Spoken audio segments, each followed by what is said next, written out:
everybody. Happy Monday to you. Hey, look at the people out there. Hey, good morning. So excited to have you here. As we do every Monday, we bring in a wild animal that you're just going to love to meet. So, of course, we have to head over so you can see Lou and Dipstick, the wild animal we brought in today from Wildlife Academy of Iowa. Take it away, Lou.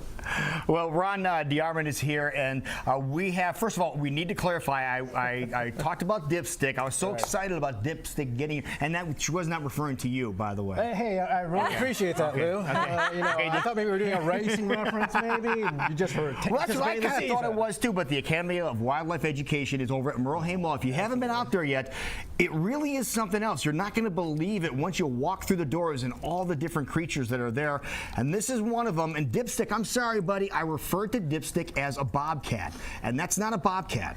No, this is actually a Canadian lynx. What is the difference between a bobcat and a lynx? Bobcat and lynx are very similar as far as cats go. The Canadian lynx has got longer legs and is really a specialist for its habitat, which is pine forest. Its #1 prey species is the snowshoe hare. And it's a total story of interdependence as far as the snowshoe hare population is regulated by the Canadian lynx population, and they're very much intertwined. And the snowshoe hare is one of those unique animals that can eat pine needles. Oh, okay. And that's why at the time of settlement we had the Canadian lynx in Iowa. When we plowed under those forests, we lost the snowshoe hare, and then we lost the Canadian lynx, so we'll never see this cat in Iowa again. In Iowa, we're supposed to have 3 different wild cats, the bobcat, the Canadian lynx, and the cougar. Cougars are getting back into the news now. They're trying to reestablish themselves as far as in their former territories. Bobcat is a huge success story. It completely reestablished itself on its own. Now, you said that this one, chances are real good, this one will not reestablish itself because that many trees have been destroyed, and then its food supply, that's the key thing. Right. We could go and reintroduce 150 Canadian lynx into Iowa, and they'll all die because we don't have the right food source for them. And that's how things are. That's how nature works. Yeah. And so it's not because that they couldn't survive in the forest that we have. It's just we can't support the food that they eat. Okay. And so we could get the snowshoe hare to eat something besides pine needles, then sure, we could probably get the Canadian lynx. Look at the claws on that lynx. Yeah, it's he's a nice cat. Again, they've got big feet, and that's to get through the snow and stuff. Really long-legged compared to the bobcat. How much does this one weigh compared to a bobcat? Well, this one here's about 65 pounds. That's 65 pounds. Right, and then the bobcats, in Iowa, our bobcats are between 15 and 25 pounds. Our bobcat's what we call a Montana heavy, and he's about 45 pounds. He's a big bobcat. So bobcat about half the size of this guy. A little bit shorter on the shoulder. Bobcats aren't quite as long, and so in Iowa, when you're seeing your tuft-eared cats, you're seeing bobcats, and we have them here in Des Moines. Bobcats have adapted, and we'll bring one in down the road, and you'll see the difference. But the cool thing about these guys, they've got the ear tufts, they've got the ruff around their face. That's all designed so they can hear the animals and stuff. Right, it's just like a big old radar dish. I mean, it brings all that stuff in. Their feet, like I said before, are designed to walk on snow.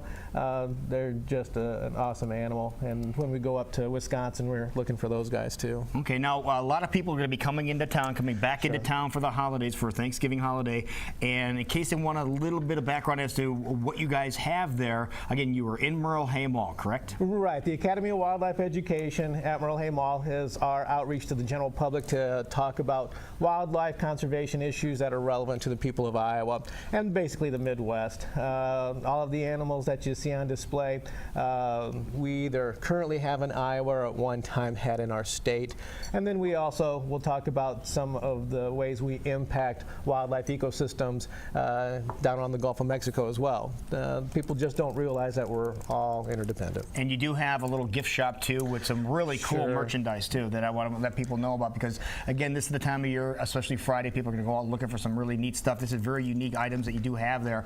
But the animals you have there, just for people, so people know, beside old Dipstick, and you named him Dipstick. Tell everybody why you named him Dipstick. Okay? The reason we named him Dipstick is the easiest way you can tell the difference between a bobcat and a Canadian lynx. Bobcat has got a white tip on his tail. the Canadian Lynx has got a black tip on his tail. There's his black tip on his tail, guys. That's why we call him Dipstick. It's not because of his intelligence level. He's actually a very smart cat. Typical cat, everything your little house cat does. Imagine a 65-pound cat doing the exact same thing. All right, so you have Dipstick there. Who else is there? We've got Shadow the bobcat, and then we've got Buddy the cougar. So you can actually see all three of them at native once. cats in Iowa. And the other animals you have there in the gigantic enclosures, what do you have there? We've got the wolves, we've got the black bears, we've got 3 black bears. One of them's a cinnamon color phase, and those are the typical colors that you'll see in Iowa, is black and cinnamon. We've got the gray wolves. Everybody likes to interact with them and try to make them howl.